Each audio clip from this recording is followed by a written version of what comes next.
Well, welcome back.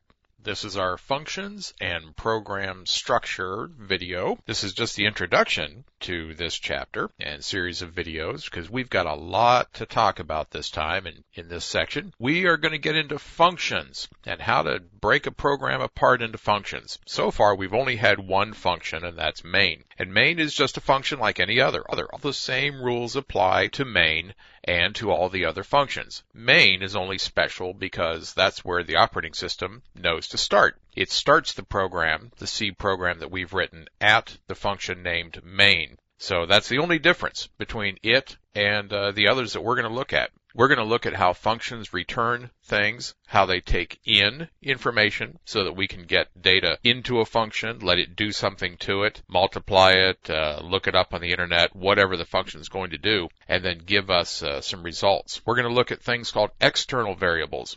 Those are variables that are known to many different functions because they actually are stored outside of where the functions store their variables. Those are automatics. We've already seen those like I and A and B and simple little variables like that.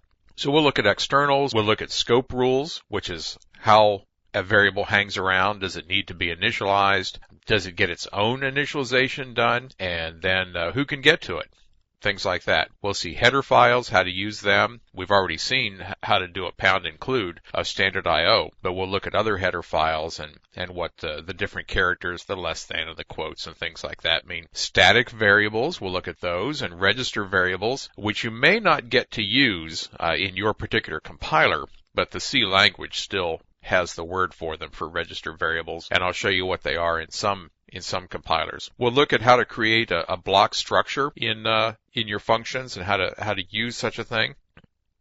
We'll also look at the initialization of variables and of functions and other things in the program structure. Recursion, what it is, how to avoid it if you want to, or how to enable a function to be recursive so that it can call itself and not get into a chasing its own tail kind of situation. And then finally, in this section of videos, we'll look at the C preprocessor, what it does for you, and how you can use it to your advantage. So that's where we're going. Hang on and go on to the next video.